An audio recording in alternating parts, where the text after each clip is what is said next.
Bayangkan, malam sunyi, hanya ada suara hujan di jendela. Suamimu jauh di sana, berjuang demi keluarga. Tapi, hatimu bergejolak, kesepian mencengkeram. Apakah godaan itu bisa dihindari? Inilah kisahku, hai teman-teman semua. Apa kabar? Semoga kalian selalu dalam lindungannya ya. Oke deh, tanpa basa-basi lagi, aku mau cerita nih tentang pengalaman pahit yang masih menghantuiku sampai sekarang.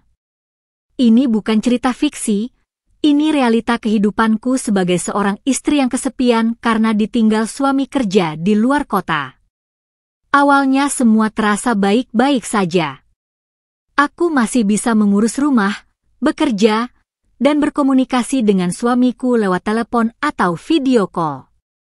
Tapi lama-kelamaan, rasa sepi itu semakin menjadi-jadi. Aku merasa hampa, kosong, seperti ada sesuatu yang hilang dalam hidupku. Suamiku memang selalu berusaha memberikan perhatian, tapi jarak yang memisahkan membuatku merasa jauh darinya. Aku mulai merindukan sentuhannya, kehadirannya, dan kehangatan pelukannya. Rasa rindu itu semakin lama semakin membara, hingga akhirnya aku melakukan kesalahan yang tak termaafkan. Kalian pasti penasaran kan, apa yang terjadi selanjutnya? Sabar ya, aku akan ceritakan semuanya secara detail. Suatu malam, aku sedang duduk sendirian di ruang tamu sambil menonton televisi. Tiba-tiba, ada pesan masuk dari nomor yang tidak kukenal. Awalnya aku cuek saja, tapi pesan itu datang terus-menerus. Penasaran, aku akhirnya membuka pesan itu. Ternyata, pengirimnya adalah Reno, teman lama suamiku yang kebetulan tinggal di dekat rumahku. Reno menawarkan untuk menemaniku karena tahu suamiku sedang tidak ada di rumah. Aku menolak dengan halus, tapi Reno terus memaksa dengan alasan hanya ingin menjenguk dan memastikan aku baik-baik saja. Karena merasa tidak enak, aku akhirnya mengizinkannya datang. Reno datang membawa makanan dan minuman. Kami mengobrol banyak hal, mulai dari pekerjaan, keluarga, hingga kenangan-kenangan masa lalu. Aku merasa nyaman berada di dekat Reno. Dia pintar membuatku tertawa dan melupakan kesepianku. Malam itu, aku merasa sangat bahagia, seolah-olah aku menemukan seseorang yang bisa mengerti perasaanku. Tanpa kusadari, aku sudah mulai tertarik pada Reno. Aku tahu ini salah, tapi aku tidak bisa mengendalikan perasaanku. Godaan itu semakin kuat ketika Reno mulai mendekatiku secara fisik. Reno mulai sering datang ke rumahku dengan berbagai alasan. Dia membantuku memperbaiki barang-barang yang rusak, menemaniku berbelanja, bahkan mengantarku ke tempat kerja. Aku merasa sangat terbantu dengan kehadirannya. Reno selalu ada untukku saat aku membutuhkan seseorang. Kami semakin dekat dari hari ke hari. Aku tahu ini berbahaya, tapi aku tidak bisa menjauh dari Reno.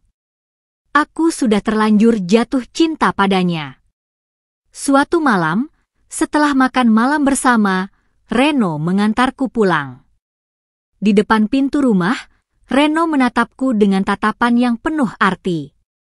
Aku tahu apa yang akan terjadi selanjutnya.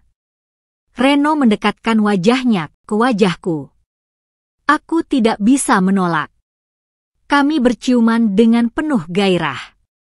Ciuman itu semakin lama semakin panas hingga akhirnya kami melakukan hubungan intim. Aku merasa sangat bersalah setelah melakukan itu. Aku telah mengkhianati suamiku, laki-laki yang sangat aku cintai. Aku menyesal telah membiarkan diriku tergoda oleh Reno. Tapi nasi sudah menjadi bubur, aku tidak bisa memutar waktu kembali. Aku hanya bisa berharap suamiku tidak pernah tahu tentang perselingkuhanku ini. Setelah kejadian itu, aku merasa semakin bersalah dan berdosa. Aku tidak bisa lagi menatap mata suamiku dengan jujur. Aku merasa seperti seorang munafik yang menyembunyikan rahasia besar. Aku berusaha untuk menjauhi Reno, tapi dia terus menghubungiku. Reno mengatakan bahwa dia mencintaiku dan ingin bersamaku selamanya. Aku bingung harus bagaimana. Aku mencintai suamiku, tapi aku juga tidak bisa melupakan Reno. Aku terjebak dalam situasi yang sangat sulit. Aku takut jika suamiku tahu tentang perselingkuhanku, dia akan menceraikanku. Aku tidak ingin kehilangan dia. Tapi aku juga tidak bisa terus-menerus hidup dalam kebohongan. Aku harus segera mengambil keputusan sebelum semuanya terlambat. Aku mulai berpikir untuk mengakui semuanya kepada suamiku. Aku tahu itu akan sangat menyakitkan baginya, tapi aku yakin itu adalah jalan yang terbaik. Aku ingin memulai hidup baru dengan kejujuran dan rasa saling percaya. Tapi aku takut suamiku tidak akan pernah bisa memaafkanku. Aku takut dia akan membenciku selamanya. Aku benar-benar merasa sangat putus asa. Akhirnya, setelah berjuang dengan batin yang berkecamuk, aku memutuskan untuk menceritakan semuanya kepada suamiku, Ardi. Aku menunggu saat yang tepat ketika kami berdua sedang santai di rumah. Dengan jantung berdebar kencang, aku mulai membuka percakapan. Awalnya, aku menceritakan tentang kesepian yang kurasakan selama dia bekerja di luar kota. Kemudian, perlahan tapi pasti, aku menceritakan tentang Reno, tentang pertemanan kami, dan akhirnya tentang perselingkuhan yang telah kulakukan. Ardi mendengarkan ceritaku dengan wajah yang semakin lama semakin pucat. Air mata mulai mengalir di pipinya. Aku tahu aku telah menghancurkan hatinya. Setelah aku selesai bercerita, Ardi hanya diam membisu. Dia tidak marah, tidak berteriak, hanya diam dengan tatapan kosong. Aku merasa sangat bersalah dan malu. Aku mendekatinya dan memeluknya erat-erat. Aku memohon maaf kepadanya berulang kali. Aku mengatakan bahwa aku sangat menyesal dan berjanji tidak akan pernah mengulangi kesalahan yang sama. Ardi melepaskan pelukanku dan menatapku dengan tatapan yang sulit kuartikan. Dia mengatakan bahwa dia sangat kecewa dan sakit hati. Dia tidak menyangka aku akan tega mengkhianatinya. Setelah pengakuan dosaku itu, suasana di rumah menjadi sangat tegang. Ardi dan aku jarang berbicara. Dia lebih banyak menghabiskan waktu di luar rumah atau mengurung diri di kamar. Aku tahu dia sedang berusaha mencerna semua yang telah terjadi. Aku berusaha untuk mendekatinya, tapi dia selalu menghindar. Aku merasa sangat bersalah dan tidak berguna. Aku takut dia akan meninggalkanku. Beberapa hari kemudian, Ardi akhirnya mengajakku berbicara. Dia mengatakan bahwa dia membutuhkan waktu untuk berpikir. Dia belum bisa memutuskan apakah dia bisa memaafkanku atau tidak. Aku mengerti perasaannya. Aku memberinya waktu dan ruang yang dia butuhkan. Aku berdoa setiap hari agar dia bisa memaafkanku dan memberikan kesempatan kedua untukku. Selama masa penantian itu, aku berusaha untuk memperbaiki diri. Aku mengikuti konseling pernikahan, membaca buku-buku tentang hubungan, dan belajar untuk menjadi istri yang lebih baik. Aku juga berusaha untuk lebih terbuka dan jujur kepada Ardi. Aku ingin membuktikan kepadanya bahwa aku benar-benar menyesal dan ingin memperbaiki kesalahan yang telah kulakukan. Setelah beberapa minggu, Ardi akhirnya kembali mengajakku berbicara. Dia mengatakan bahwa dia telah memaafkanku.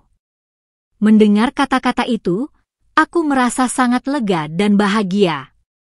Aku memeluknya erat-erat dan berterima kasih kepadanya karena telah memberiku kesempatan kedua. Ardi mengatakan bahwa dia tahu aku menyesal dan mencintainya.